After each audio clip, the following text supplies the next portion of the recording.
Hello बच्चों, good morning.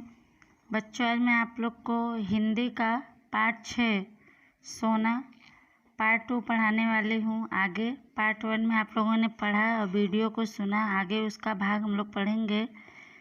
मेरी बिल्ली गोधूली, कुत्ते हेमंत बसंत, कुतिया फ्लोरा सबसे पहले इस नए अतिथि यानी मेहमान को देखकर रुष्ट हुए यानी नाराज हुए, परंतु सोना ने थोड़े ही दिनों में सबसे सख्य स्थापित कर लिया यानी दोस्ती बना लिया। फिर तो वह घास पर लेट जाती और कुत्ते और बिल्ली उस पर उछलते कूदते रहते।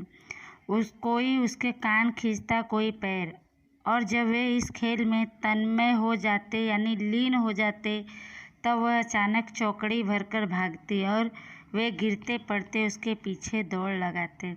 यहाँ लेखिका बता रही हैं अपने बिल्ली गोधली, कुत्ते हेमंत बसंत, कुतिया फ्लोरा के बारे में कि सबसे पहले इस नए अतिथि यानी मेहमान को देखकर वो सब रुष्ट हो जाते हैं, नाराज होते हैं, लेकिन सोना ने थोड़े ही दिनों में सबसे मित्रता बना लेती है। सख्य स्थापित करने का मतलब होता है दोस्ती बना लेना। फिर तो वह घास पर लेट जाती और कुत्ते और बिल्ली उस पर उछलते कूदते रहते। कोई उसके कान खींचता तो कोई उसका पैर, और जब वे इस खेल में मगन हो जाते थे, तन्मय का मतलब होता है लीन हो जाना, मगन हो जाना, तब वह अचानक चौकड़ी भर कर भागती और वे गिरते पड़ते उसके पीछे दौड़ लगाते, उसके पीछे दौड़ते। आगे पढ़ते हैं। वर्ष भर का समय बीत जाने पर सोना हरिण शावक यानी सोना हरिण बच्चा जो है वो से हरिणी में परिवर्तित होने लगी। परिवर्तित होना यानी बदलने लगी। उसके शरीर के पीताभ रोएं यानी पीले रंग के रोएं ताम्रवर्णी झलक देने लगे। टांगे अधिक सुडौल और खुरों के कालेपन में चमक आ गई। कह रहे हैं कि जब 1 साल का समय बीत गया तो 1 साल का समय बीत जाने पे जो सोना हिरण का छोटा सा बच्चा था वह हरिणी यानी हिरनी के रूप में बदलने लगी, परिवर्तित होने लगी, बड़ी होने लगी। उसके शरीर के जो पीताभ रोए थे यानी जो बाल थे शरीर के पीले रंग के, वे ताम्रवर्णी की झलक देने लगे। टांगे उसके सुडौल यानी मजबूत और खुरों के कालेपन में चमक आ गई। आगे हम लोग पढ़ते हैं। ग्रीवा यानी गर्दन अधिक बंकिम यानी तिरछा और लचीली हो गई। पीठ में भराव वाला उतार चढ़ाव और स्निग्धता यानी प्रेमपूर्ण दिखाई देने लगी।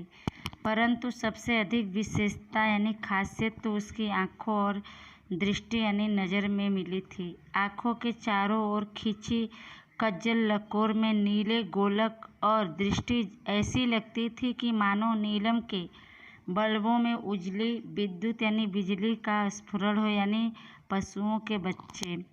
कह रहे हैं कि उसका गर्दन जो है अधिक तिरछा और लचीला हो गया था। पीठ में भराव वाला उतार चढ़ाव और स्निग्धता यानी प्रेमपूर्ण दिखाई देने लगी थी। परंतु सबसे अधिक खासियत तो उसकी आँखों और उसके नज़र में मिलती थी। आँखों के चारों ओर खींची जो कज्जल कोर यानी कि आँखों के पास में जो नोखी जैसा खींचा रहता है, नोख जैसा कोर, उसमें नीले गोलक यानी गोल आकार के, और दृष्टि ऐसी लगती थी उसका नज़र मानो नीलम के बल्ब में उजली यानी सफ़ेद बिजली का स्फुरण यानी पशुओं के बच्चे हो, बिजली के समान सफ़ेद। आगे पढ़ते हैं। इसी बीच फ्लोरा ने भक्तिन की कुछ अंधेरी कोठरी में एकांत कोने में 4 बच्चों को जन्म दिया और वह खेल के संगियों को भूलकर अपनी नवीन यानी नए सृष्टि यानी संसार के संरक्षण में व्यस्त हो गई यानी लीन हो गई। 1-2 दिन सोना अपनी सखी को खोजती रही। फिर उसको इतने लघु यानी छोटे जीवों से घिरा देख उसकी स्वाभाविक चकित दृष्टि गंभीर विस्मय यानी बहुत ही गहरे आश्चर्य से भर गई। यहाँ कह रहे हैं कि इसी बीच फ्लोरा ने भक्तिन की कुछ अंधेरी कोठरी में एकांत में सुनसान जगह के में कोने में 4 बच्चों को जन्म दिया और वह खेल के जो उसके संगी साथी थे उनको अपने साथियों को भूलकर अपने नए संसार की सुरक्षा में वह व्यस्त हो गई, लीन हो गई। एक दो दिन सोना अपने दोस्त सखी को, मित्र को ढूंढती रही, खोजती रही। फिर उसको इतने छोटे जीवों से, लघु का मतलब होता है छोटा, छोटे जीवों से घिरा देखकर उसकी जो स्वाभाविक चकित दृष्टि थी, नजरिया था आश्चर्य भरा, वो बहुत ही गहरे आश्चर्यजनक से भर गई। आगे पढ़ते हैं। एक दिन फ्लोरा कहीं बाहर घूमने गई है और सोना भक्तिन की कोठरी में निश्चिंत लेटी है।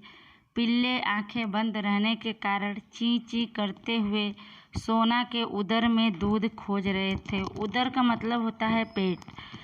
तब ये सोना के नित्य के कार्यक्रम में पिल्लों के बीच में लेट जाना भी सम्मिलित हो गया। आश्चर्य की बात यह थी कि फ्लोरा हेमंत, बसंत या गोधूली को तो अपने बच्चों के पास फटकने भी नहीं देती थी, परंतु सोना के संरक्षण में उन्हें छोड़कर आश्वस्त यानी निश्चिंत होकर, भय रहित होकर उस भाव से इधर उधर घूमने चली जाती थी। इसमें बता रहे हैं कि एक दिन फ्लोरा कहीं बाहर घूमने गई और सोना भक्तिन की कोठरी में निश्चिंत होकर लेटी है। पिल्ले आंखें बंद थे, उनके आंखें खुले नहीं थे, इस कारण से ची ची करते हुए सोना के पेट में दूध खोज रहे थे। तब ये से सोना का ये रोज का काम हो गया, पिल्लों के बीच में लेट जाना। आश्चर्य की बात तो ये है कि फ्लोरा हेमंत, बसंत या गोधूली को अपने बच्चों के पास फटकने भी नहीं देती थी, उनको जाने भी नहीं देती थी, लेकिन सोना के सुरक्षा में उन्हें छोड़कर वह भय रहित होकर, अस्वस्थ होकर इस भाव से इधर उधर घूमने चली जाती थी। आगे पढ़ते हैं। संभवतः वह सोना की स्नेही और अहिंसक प्रकृति से परिचित हो गई थी। पिल्लों के बड़े होने पर और उनकी आंखें खुल जाने पर सोना ने उन्हें भी अपने पीछे घूमने वाली सेना में सम्मिलित कर लिया और मानो इस वृद्धि के उपलक्ष्य में आनंदोत्सव मनाने के लिए अधिक देर तक मेरे सिर के आर पार चौकड़ी भरती रही। लेखिका करें कि संभवतः वह सोना के प्रेम और अहिंसक प्रकृति से परिचित हो गई थी, जान गई थी उसके बारे में।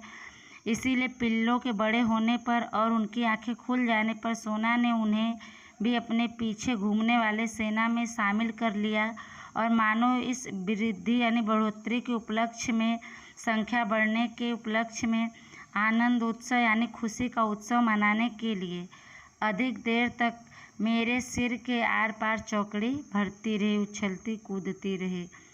आगे है। उसी वर्ष गर्मियों में मेरा बद्रीनाथ की यात्रा का कार्यक्रम बना। प्रायः मैं अपने पालतू जीवों के कारण प्रवास में कम रहती हूँ। उनकी देखरेख के लिए सेवक रहने पर भी मैं उन्हें छोड़कर आश्वस्त नहीं रह पाती। भक्तिन, अनुरूप आदि तो साथ जाने वाले थे ही। पालतू जीवों में से मैंने फ्लोरा को साथ ले जाने का निश्चय किया, क्योंकि वह मेरे बिना नहीं रह सकती थी। लेखिका कह रही हैं कि उसी साल गर्मियों में मेरा बद्रीनाथ की यात्रा का कार्यक्रम बना। प्रायः मैं अपने पालतू जीवों के कारण कहीं घूमने फिरने नहीं जा पाती, प्रवास में कम जा पाती हूँ। उनकी देख रेख के लिए सेवक यानी काम करने वाले हैं, फिर भी मैं उन्हें छोड़कर आश्वस्त नहीं हो पाती हूँ, भय रहित नहीं हो पाती हूँ। भक्तिन, अनुरूप आदि तो साथ जाने वाले ही थे। पालतू जीवों में से मैंने फ्लोरा को भी साथ ले जाने का निश्चय किया, क्योंकि वह मेरे बिना नहीं रह सकती थी। आगे पढ़ते हैं। सोना की सहज चेतना में न मेरी यात्रा जैसी स्थिति का बोध था, न प्रत्यावर्तन का। प्रत्यावर्तन का मतलब होता है पुनः आगमन, लौटना।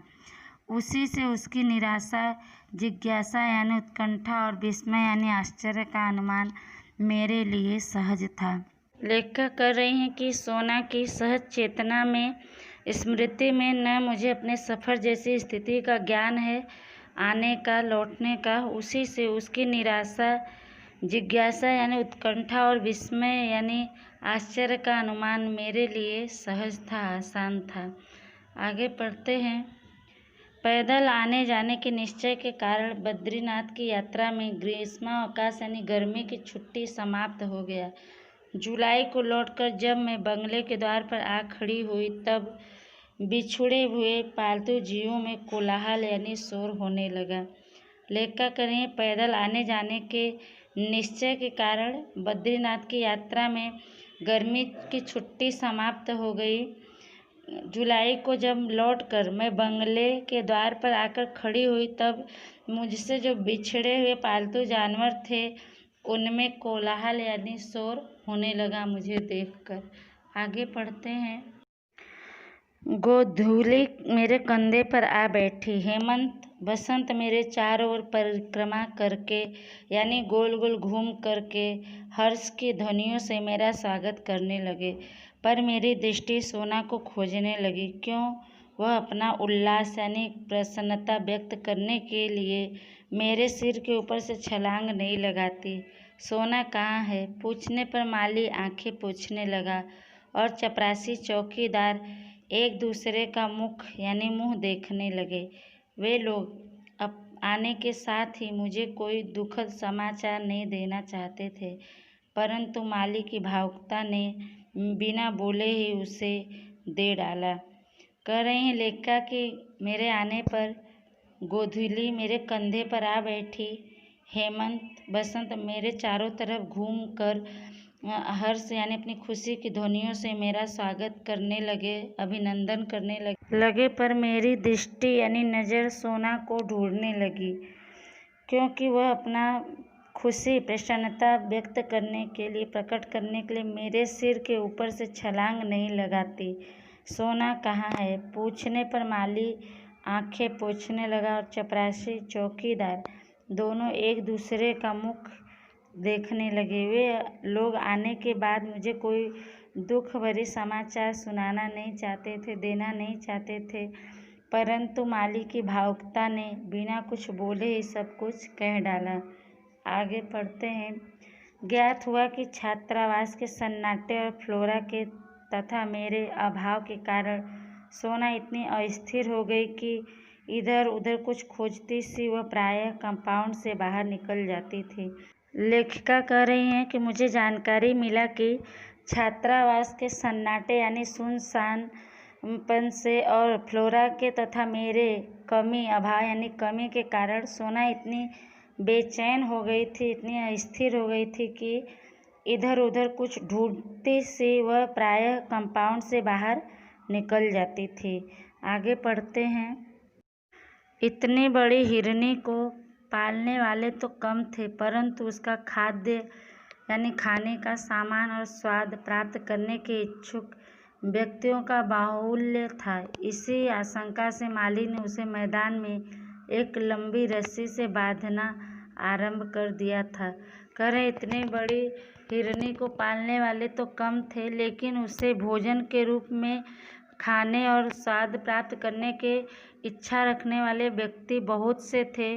इसी शंका के कारण से माली ने उसे मैदान में एक लंबी रस्सी से बांधना शुरू कर दिया था।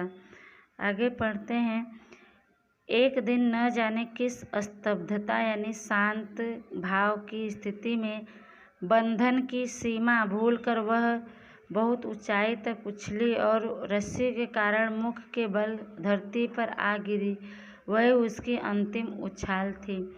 लेखिका कह रही हैं कि एक दिन न जाने किस स्तब्धता यानी शांत भाव की स्थिति में बंधन की सीमा को भूलकर कि वह बंधी हुई है, इसको भूलकर वह बहुत ऊंचाई तक उछली और रस्सी के कारण मुख के बल आकर धरती पर गिर पड़ी।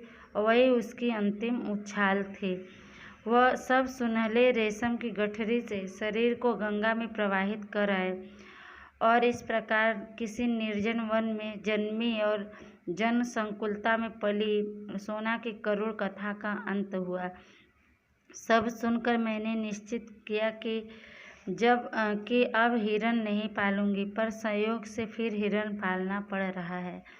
लेखिका बता रही हैं कि उस सुनहले रेशम की गठरी से शरीर को गंगा में प्रवाहित कराए, यानी उसको गंगा में बहाए, और इस प्रकार किसी निर्जन एकदम सुनसान वन में जन्म लेने वाली जनसंकुलता में पली, यानी लोगों के बीच में पली सोना की दुख भरी कथा का अंत हो गया।